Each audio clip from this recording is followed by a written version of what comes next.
Bienvenue sur notre page Lecture paisible pour une lecture vraiment très paisible et très délicieuse. Et pourtant, elle pleurait, chapitre 9. À la messe de minuit, un incident faillit mettre la vie des fidèles en danger. Cela se produisit après l'homélie du père Dixon. Cette nuit-là, vu la foule considérable, le nombre des quêteurs et quêteuses avait été augmenté. Au lieu de 6 personnes des messes dominicales, le nombre était passé à 12. 5 autres personnes, des jeunes gens portant les mêmes uniformes que les quêteurs, encaissaient l'argent sans attirer l'attention de ceux qui étaient chargés de le faire.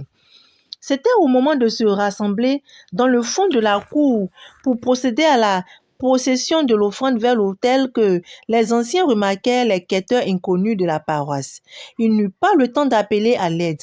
3 pistolets furent braqués sur eux. Les 2 autres personnes ramassèrent l'argent et le mirent dans un sac avant de monter dans une voiture et de filer en trombe. Des cris fusaient de toutes parts. Des paroissiens suivirent avec beaucoup de retard les voleurs qui disparurent dans la nature. La messe fut interrompue pendant 2 heures. Le temps de laisser les poursuivants revenir et surtout de laisser les fidèles discuter entre eux. Tous parlaient d'un sacrilège et demandaient à Dieu de punir les voleurs. Le curé me demanda quelle attitude tenir. Je lui proposai de reprendre la quête et de prier pour ces bandits qui ne savaient pas ce qu'ils faisaient.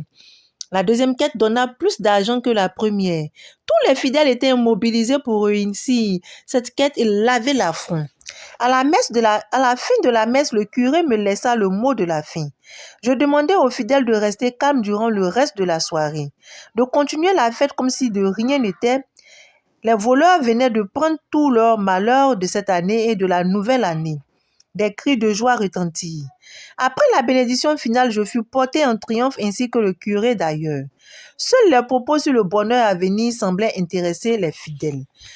Des membres du conseil paroissial allaient porter plainte au commissariat de police.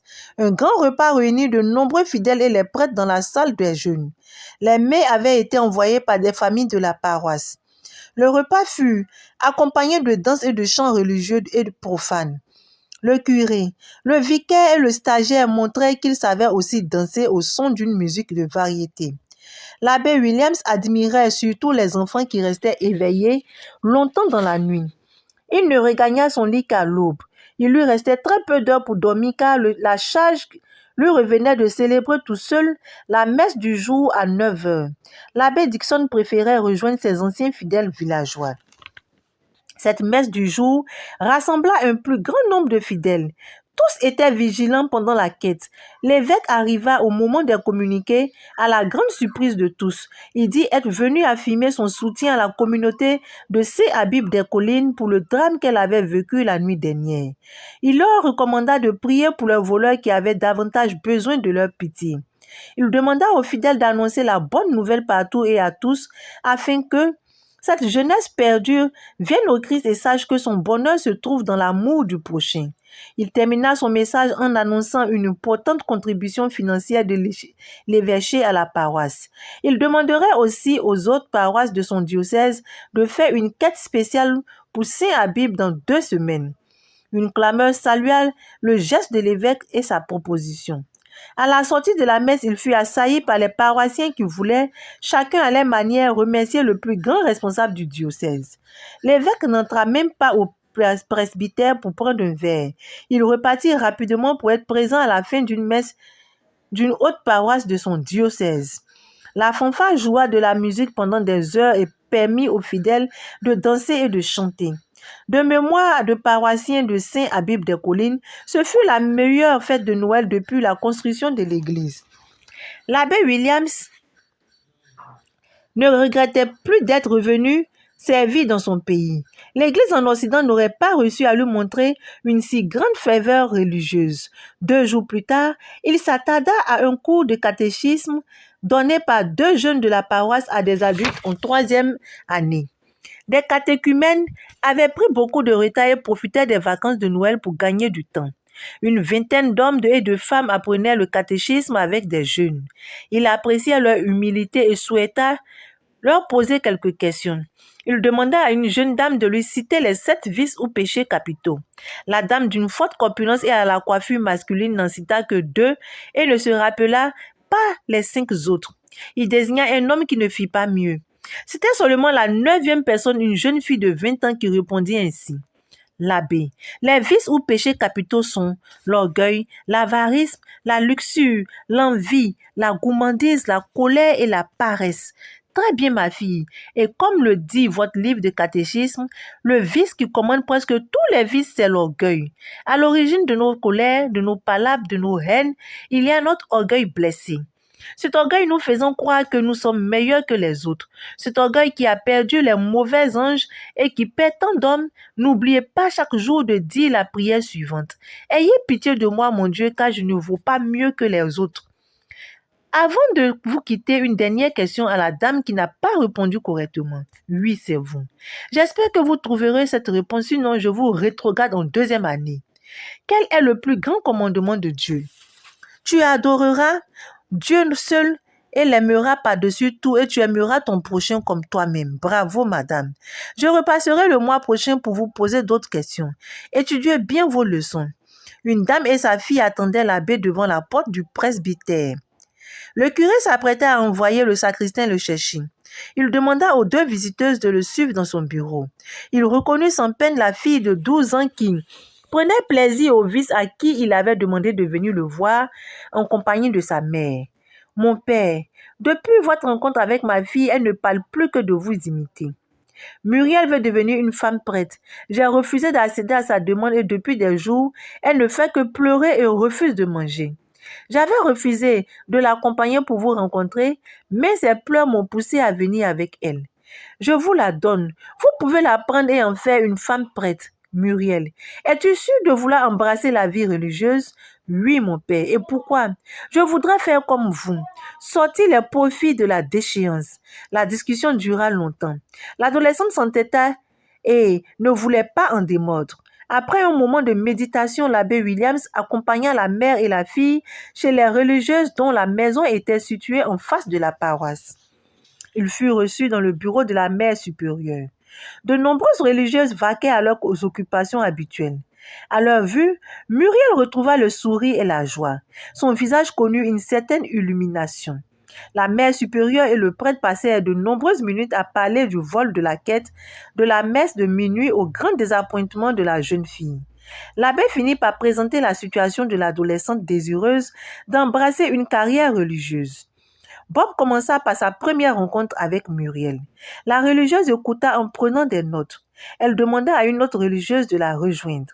Cette dernière s'occupait spécialement des postulantes. Elle posa de nombreuses questions à Muriel. La mère supérieure semblait satisfaite des réponses de la fille. Néanmoins, elle lui traça les étapes difficiles avant de devenir une véritable religieuse.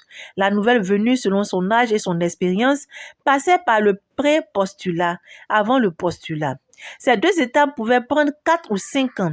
Ensuite commençait le noviciat, 2 ou 3 ans. La sœur précisa qu'à tout moment, elle pouvait quitter la congrégation ou se faire renvoyer pour mauvaise conduite, d'autant plus qu'elle devait à ces étapes subir des corvées inimaginables pour tester son endurance et son degré de spiritualité, sans parler de sa conduite et de sa manière de vivre en société. À la fin du noviciat, la jeune fille pouvait prononcer ses premiers vœux et porter la robe. Elle attendait encore 6 ans pour prononcer ses vœux perpétuels. Et c'était à l'issue de cette étape qu'elle porterait l'alliance, devenant ainsi pour la vie une vraie religieuse. Impatiente de commencer cette vie religieuse, Muriel demanda à la mère supérieure d'écrire son nom. Elle voulait commencer immédiatement ce chemin qui la conduirait au mariage avec le Christ. « Ma fille, lui dit la mère supérieure, tu es encore trop jeune pour commencer. Reviens dans 2 ans.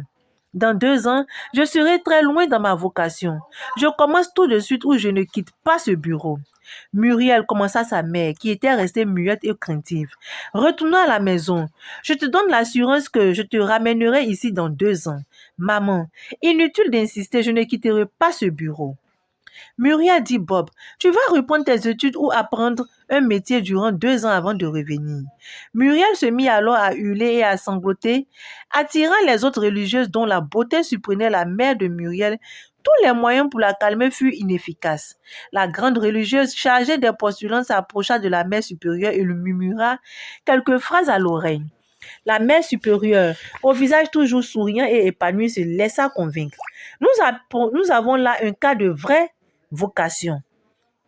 Nous n'allons pas la contrarier. Elle restera avec nous. Muriel se leva et se mit à danser, imitée par les autres religieuses. Bob et la mère de Muriel se retirèrent. Le prêtre discuta dans son bureau avec la mère désemparée et lui promit de l'aide afin de sortir de la difficile situation qu'elle vivait et qui la poussait à livrer ses filles à la prostitution. Néanmoins, il lui donna de quoi nourrir ses enfants pour 1 mois.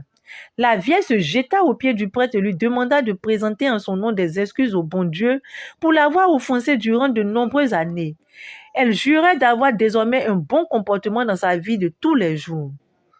Elle quitta le bureau de Bob en pleurs pour avoir conduit ses 2 premières filles à la mort. Comme chaque année, Bob commençait la nouvelle année en compagnie de ses parents. Le 31 décembre à 20h, il se rendit chez ses parents après avoir salué un ami musulman. Pour une fois, il ne se retira pas dans sa chambre. Il resta dans le salon où se trouvaient réunis, outre son père et sa mère, son aînée Fabienne, le mari de celle-ci et leurs 2 enfants, Raphaël et sa fiancée, et leur fillette. Leur mariage civil était fixé au 14 février. Seul manquait Justin, le petit frère étudiant en Amérique du Nord. 2 heures avant minuit, Bob demanda qu'on changeât rapidement de chaîne de télévision. Le pape donnait sa bénédiction au monde entier. Bob s'agenouilla comme toute la famille depuis son adolescence. Bob ne manquait jamais la bénédiction et les vœux du nouvel an du pape au monde. Rome devançait sa ville de 2 heures. L'Europe se trouvait dans la nouvelle année. Bob et sa famille attendaient encore avant de passer dans la nouvelle année que Bob trouvait déjà radieuse. Ne venait-il pas de recevoir en direct comme chaque année la bénédiction du pape qu'il considérait comme la clé pour une très bonne année? Toute la famille regardait à travers les reportages de la télévision toutes les villes d'Europe fêter la nouvelle année. À minuit, les klaxons des voitures annonçaient la nouvelle année. Jean, le père de Bob, déboucha une bouteille de champagne sous les acclamations de toute la famille. Tous s'embrassaient et se présentaient mutuellement les vœux de bonheur, de santé et de prospérité. Grâce au téléphone, Justin présenta ses vœux et il souhaita à son frère Bob une grande année dans le sacerdoce et une promotion comme curé dans une paroisse. Les servantes présentaient les différents plats malgré une grossesse avancée. Fabienne dansait et chantait pour saluer cette nouvelle année. La fête ne prit fin qu'à l'aube. Des membres de la famille élargie, des amis de la famille vinrent se joindre à la fête pour saluer la nouvelle année. À 8 heures, l'abbé célébra la messe du nouvel an dans sa paroisse. Malgré une soirée épuisante, il paraissait heureux. L'année se présentait pour lui sous de bons auspices. Il envisageait d'apporter de nombreuses innovations dans cette paroisse avec l'accord de son curé. L'église n'était pas pleine. De nombreux fidèles dormaient après le réveillon. Et pourtant, les jours précédents, l'abbé Williams n'avait pas manqué de montrer l'importance de cette messe du premier jour de l'an. Pour son homélie, après une rapide explication de l'évangile, il se contenta de lire un texte tiré d'un journal. Il s'agit d'un texte que je viens de tirer sur un site internet. Ce texte porte sur l'importance de la prière. Il est tiré de l'actualité, un journal canadien. L'actualité est catégorique. Scientifiquement parlant, la prière s'avère excellente pour la santé. Avoir sa foi et pratiquer sa religion prolongerait de 29% l'espérance de vie. 42 recherches portant sur l'engagement religieux et la longévité réalisées par l'épidémiologiste David Carson et plus de 2100 études, dont 90% effectuées aux États-Unis, portant sur la santé et le spirituel, arrivent aux mêmes conclusions. Toutes maladies confondues, hypertension, pneumonie, crise cardiaque, les croyants seraient moins à risque, peu importe s'ils fréquentent l'église, le temple, la synagogue ou la mosquée. Le mécanisme scientifique est simple. La prière ou la méditation active l'hypothalamus. Or, cette partie du cerveau joue un rôle clé pour ce qui est du rythme cardiaque et de la pression artérielle.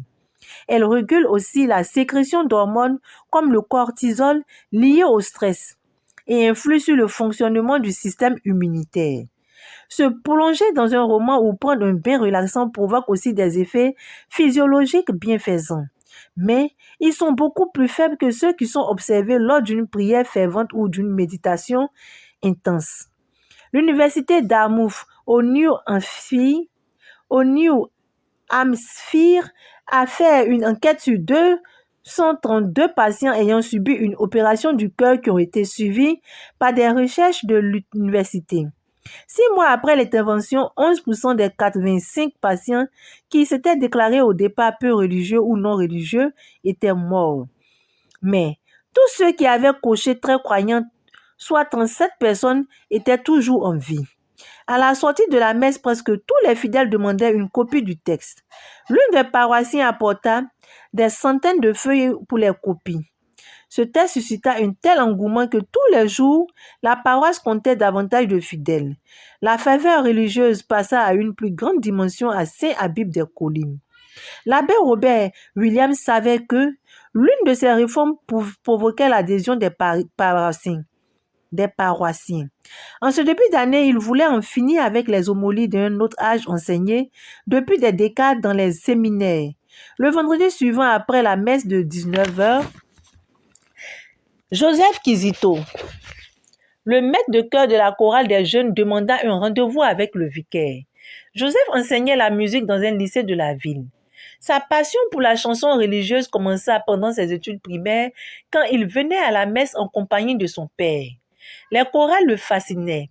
Il n'envisageait sa carrière professionnelle que dans une chorale. Mais il savait que chanter ou diriger une chorale ne lui permettrait pas de vivre ou de nourrir sa famille. Il opta pour des études musicales après son baccalauréat. Son épouse qu'il rencontra à l'université enseignait les mathématiques. Elle était grosse et laide. De nombreux fidèles ne comprenaient pas le choix d'une telle femme par un homme si beau. Joseph avait toujours convaincu ses proches que Martine avait un cœur en or. Pour lui, le choix d'une femme ne devait pas tenir compte de la beauté. Il avait été souvent tenté par de belles femmes, mais il se demandait si la beauté ne rimait pas avec l'infidélité et le manque d'engagement religieux. Son épouse, il l'avait toujours voulu très catholique. Martine lui donnait satisfaction. Chaque matin et chaque soir, il remerciait Dieu de lui avoir donné une femme parfaite, sans aucun défaut. Martine, qui priait chaque matin et chaque nuit avec son mari, reconnaissait les qualités exceptionnelles de son mari. Joseph Kizito fit de la chorale des jeunes de Saint-Habib-des-Collines la meilleure de toute la ville.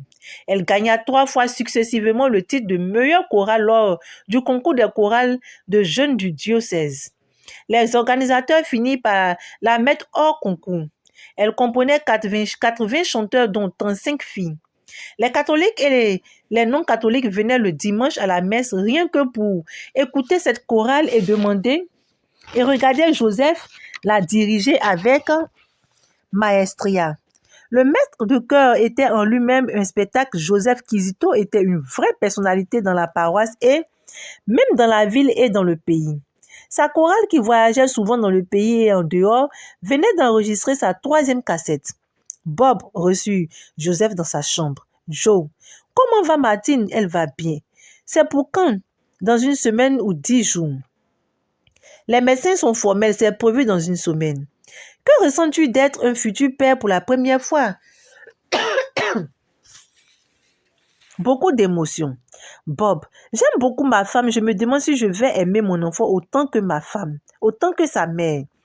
Ce sera une fille ou un garçon. J'ai refusé l'échographie. Je prends tout ce que Dieu me donne. Je pense que tu veux me rencontrer pour parler de cet accouchement. Non, Bob, je vais au village. Chaque année, nous avons là-bas de nombreux décès de cadres, de jeunes. Ils sont tous apparemment victimes des sorciers.